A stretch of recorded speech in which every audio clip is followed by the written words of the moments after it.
అందరికీ నమస్కారం. గీతాంజలి గారు చనిపోవడం నిజంగా చాలా బాధాకరం. ఆవిడ ఆత్మకు శాంతి కలగాలని కోరుకుంటూ ఉన్నాను.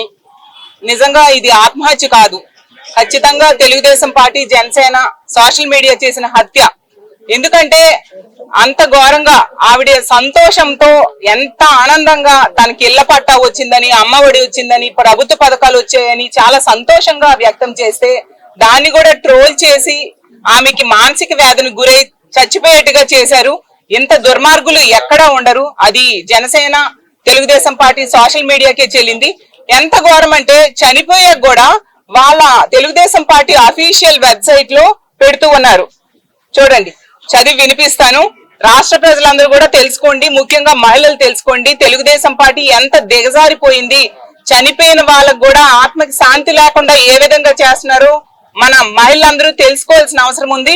రానున్న ఎన్నికల్లో ఇలాంటి దుర్మార్గులకి, మహిళా వ్యతిరేకులకి తగిన బుద్ధి చెప్పాల్సిన అవసరం కూడా ఉంది.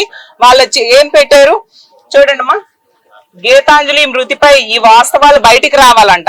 ఏంటి, ఆ అమ్మ ఆమెను ప్రతిరోజు Tadepalli YCP social media office కి ఎందుకు రప్పించేవారట.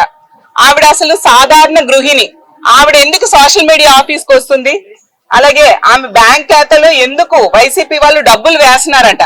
అంటే ఇష్టం వచ్చినట్టుగా సొంతంగా క్రియేట్ చేసి చచ్చిపోయిన మహిళను కూడా ప్రశాంతంగా ఆమె ఆత్మని ఉండనివ్వరా అని నేను అడుగుతూ ఉన్నాను. అలాగే ఆమె ఫోన్ కాల్ రికార్డ్ ఎందుకు బయట పెట్టడం లేదంట. అలాగే తెనాలి స్టేషన్ లో ఆమెతో పాటు ఉన్న ఆ ఇద్దరు ఎవరు? Tenali railway station CCTV footage ఎందుకు బయట పెట్టడం లేదా? అంటే తెలుగుదేశం పార్టీ అఫీషియల్ గా పోస్ట్ చేసింది.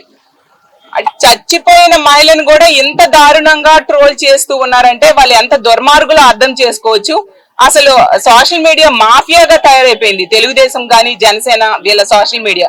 ఇంతవరకు ఏంటంటే ఎల్లో మీడియా అనేది ఎల్లో మీడియా మాఫియాగా తయారయ్యి చాలా ఇబ్బందులు పెడుతూ వాళ్ళకి నచ్చని వాళ్ళకి రకరకాలుగా ఇబ్బందులు పడుతూ ఆ మీడియా ద్వారా చాలా చెత్త కథనాలు రాస్తూ ఇబ్బంది పెట్టేవారు. ఇప్పుడు సోషల్ మీడియాను కూడా మాఫియాగా తయారు చేసేశారు. ఈ ఐటీడీపీ అనేది నిజంగా ఒక ఐసిస్ టీడీపీగా ఒక ఉగ్రవాద సంస్థగా ఈ లోకేష్ తయారు చేశాడు. అతనే దీన్ని నడుపుతున్నాడు. అంటే ఎంత మంది చనిపోయినా పర్వాలేదు, మీరు మాత్రం లబ్ధిదారులు తమ సంతోషాన్ని వ్యక్తం చేయొద్దు. ఒకవేళ వ్యక్తం చేస్తే మీ సంతోషాన్ని గనుక వ్యక్తం చేస్తే తెలుగుదేశం గాని జనసేన గాని సోషల్ మీడియా వాళ్ళకి ట్రోల్ చేస్తుంది. వాళ్ళు ఆత్మహత్య చేసుకునేంత వరకు ఈ విధంగానే ఇబ్బంది పెడతాం, చచ్చిపోయాక కూడా వాళ్ళ ఆత్మకు శాంతి లేకుండా ఇబ్బంది పెడతామని చెప్తున్నట్టుగా ఉంది. కాబట్టి ఆంధ్రప్రదేశ్ లోని మహిళా మనులందరికీ కూడా కోరుకునేది ఏంటంటే మీరు గ్రహించండి ఎవరు ఎలాంటి వాళ్ళు.